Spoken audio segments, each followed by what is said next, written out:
Hi hello friend, Jaya cooking and vlogs ಚಾನಲ್ಗೆ ಸ್ವಾಗತ. ನಾನು ಈ ವಿಡಿಯೋದಲ್ಲಿ ಆಂಧ್ರ ಶೈಲಿ ಪಪ್ಪು ಸಾಂಬಾರು ಮಾಡೋದನ್ನು ತೋರಿಸ್ಕೊಡ್ತಾ ಇದ್ದೀನಿ. ವಿಡಿಯೋ ನೋಡೋದಕ್ಕಿಂತ ಮುಂಚೆ ಯಾರೇನು ನಮ್ಮ ಚಾನಲ್ಗೆ ಸಬ್ಸ್ಕ್ರೈಬ್ ಆಗಿಲ್ವೋ ಪ್ಲೀಸ್ ಸಬ್ಸ್ಕ್ರೈಬ್ ಆಗಿ, ಹಾಗೆ ವಿಡಿಯೋನ ಸ್ಕಿಪ್ ಮಾಡದೆ ಪೂರ್ತಿಯಾಗಿ ನೋಡಿ. ಹಾಗಾದರೆ ಬನ್ನಿ, ಆಂಧ್ರ ಶೈಲಿ ಪಪ್ಪು ಸಾರು ಮಾಡೋದಕ್ಕೆ ಏನೇನು ಪದಾರ್ಥಗಳು ಬೇಕು, ಹೇಗೆ ಮಾಡೋದು ನೋಡ್ಕೊಂಡು ಬರೋಣ. ನಾನಿಲ್ಲಿ ಮೊದಲನೇದಾಗಿ 1 ಕಟ್ಟಷ್ಟು ಸೊಪ್ಪನ್ನ ತೊಗೊಂಡಿದ್ದೀನಿ. ಚಕ್ಕೊತ್ತ ಸೊಪ್ಪು ಮತ್ತು ಪಾಲಕ್ ಸೊಪ್ಪು ಎರಡನ್ನೂ ಮಿಕ್ಸ್ ಮಾಡಿಬಿಟ್ಟು ಕ್ಲೀನ್ ಮಾಡಿ ತೊಳೆದಿಟ್ಕೊಂಡಿದ್ದೀನಿ. ಮತ್ತು 1 ಕಪ್ಪಷ್ಟು ತೊಗರಿಬೇಳೆ ತೊಗೊಂಡಿದ್ದೀನಿ. ಇದನ್ನು 1 ಗಂಟೆಗಳ ಕಾಲ ನೆನೆಸಿಟ್ಟು ತೊಳೆದು ತೊಗೊಂಡಿದ್ದೀನಿ. ಮತ್ತು 2ರಿಂದ 3 ಟೊಮೊಟೊನ ಹಚ್ಚಿಟ್ಕೊಂಡಿದ್ದೀನಿ. 1 ಇಡೀ ಹಸಿಮೆಣ್ಸಿನ್ಕಾಯಿ, 1 ಬೆಳ್ಳುಳ್ಳಿ ಬಿಡಿಸಿಟ್ಟಿರೋದು, 1 ಈರುಳ್ಳಿ ಹಚ್ಚಿಟ್ಕೊಂಡಿದ್ದೀನಿ.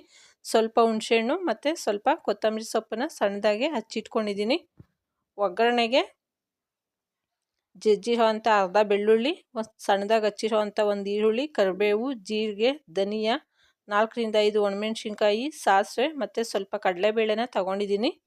ಸ್ಟವ್ ಮೇಲೆ ಕುಕ್ಕರ್ ಇಟ್ಟು ಅದಕ್ಕೆ 1-2 ಸ್ಪೂನಷ್ಟು ಎಣ್ಣೆ ಹಾಕ್ಕೊಂಡಿದ್ದೀನಿ. ಈಗ ಅದಕ್ಕೆ ಸ್ವಲ್ಪ ಬಿಸಿ ಆದಮೇಲೆ ತೊಗೊಂಡಿರೋ ಅಂಥ 1 ಇಡೀ ಹಸಿಮೆಣ್ಸಿನ್ಕಾಯಿನ ಹಾಕ್ಕೊಂಡಿದ್ದೀನಿ. ಹಸಿಮೆಣ್ಸಿನ್ಕಾಯಿ ಸ್ವಲ್ಪ ಬಾಡೋವರೆಗೂ ಎಣ್ಣೆಯಲ್ಲಿ ಫ್ರೈ ಮಾಡ್ಕೊಳ್ತಾ ಇದ್ದೀನಿ. ಈಗ ಇದಕ್ಕೆ 1/2 ಟೀ ಸ್ಪೂನಷ್ಟು ಮೆಂತ್ಯ ಕಾಳನ್ನು ಸೇರಿಸ್ಕೊಂಡಿದ್ದೀನಿ. ಹಾಗೆಯೇ ತಗೊಂಡಿರೋ ಅಂಥ ಬೆಳ್ಳುಳ್ಳಿ ಮತ್ತು ಹಚ್ಚಿಟ್ಕೊಂಡಿರೋ ಅಂಥ ಈರುಳ್ಳಿನೂ ಸಹ ಸೇರಿಸ್ಕೊಳ್ತಾ ಇದ್ದೀನಿ. ಈರುಳ್ಳಿ ಬೆಳ್ಳುಳ್ಳಿ ಸ್ವಲ್ಪ ಎಣ್ಣೆಯಲ್ಲಿ ಫ್ರೈ ಮಾಡ್ಕೊಬೇಕು. ಅದು ಬಾಡೋವರೆಗೂ ಸ್ವಲ್ಪ ಕೈ ಆಡಿಸ್ಕೊಳ್ತಾ ಇರಬೇಕು. ಈರುಳ್ಳಿ ಬೆಳ್ಳುಳ್ಳಿ ಫ್ರೈ ಆದಮೇಲೆ 1 ಅವರ್ ನೆನೆಸಿಟ್ಟಿರೋ ಅಂಥ ತೊಗರಿಬೇಳೆನ ಹಾಕ್ಕೊಳ್ತಾ ಇದ್ದೀನಿ. ಅದನ್ನು ಸಹ ಇನ್ನೊಂದು ಸಲ ಫ್ರೈ ಮಾಡ್ಕೊಳ್ಬೇಕಾಗುತ್ತೆ. ತೊಗರಿಬೇಳೆ ಚೆನ್ನಾಗಿ ಫ್ರೈ ಆದಮೇಲೆ ನಾವು ಕ್ಲೀನ್ ಮಾಡಿ ತೊಳೆದಿಟ್ಟಿರೋಂಥ ಸೊಪ್ಪನ್ನು ಹಾಕ್ಕೊಳ್ತಾ ಇದ್ದೀನಿ. ಸೊಪ್ಪು ಹಾಕ್ಕೊಂಡ್ಮೇಲೆ ಒಂದು ಸಲ ನೀಟಾಗಿ ತಿರುಗಿಸ್ಕೊಳ್ಬೇಕಾಗುತ್ತೆ. ಬೇಳೆ ಸೊಪ್ಪು ಎಲ್ಲ ಬೆರೆಯೋ ಹಾಗೆ ಎಣ್ಣೆಯಲ್ಲಿ ಫ್ರೈ ಮಾಡ್ಕೊಳ್ಬೇಕು.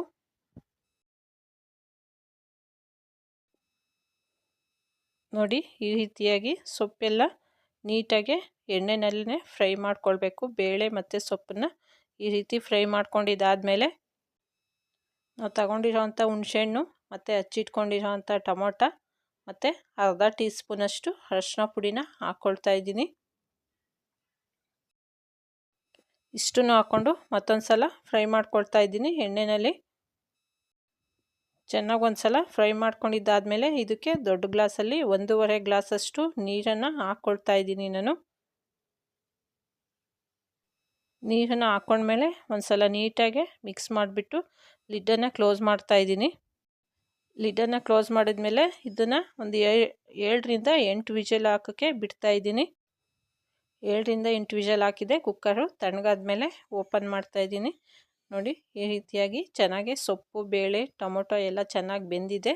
ಈಗ ಇದರಲ್ಲಿರೋ ಅಂಥ ನೀರನ್ನು ಒಂದು ಬೇರೆ ಪಾತ್ರೆಗೆ ತಗೊಳ್ತಾ ಇದ್ದೀನಿ. ನಾನು ಅದರಲ್ಲಿರೋ ಅಂಥ ಎಕ್ಸ್ಟ್ರಾ ನೀರನ್ನು ಬೇರೆ ಪಾತ್ರೆಗೆ ತೆಗೆದಿದ್ದಾದಮೇಲೆ ಒಂದು ಸ್ಮ್ಯಾಶರಿಂದ ಸೊಪ್ಪು ಮತ್ತು ಬೇಳೆನ ನೀಟಾಗಿ ಸ್ಮ್ಯಾಶ್ ಮಾಡ್ಕೊಳ್ತಾ ಇದ್ದೀನಿ. ಇದನ್ನು ಪೂರ್ತಿ ನೈಸಾಗಿ ಸ್ಮ್ಯಾಶ್ ಮಾಡೋದು ಬೇಡ, ತರಿಯಾಗಿ ಸ್ಮ್ಯಾಶ್ ಮಾಡಿಕೊಂಡ್ರೆ ಪಪ್ಪು ಸಾರು ತುಂಬ ಟೇಸ್ಟಿಯಾಗಿ ಗಟ್ಟಿಯಾಗಿ ಚೆನ್ನಾಗಿರುತ್ತೆ.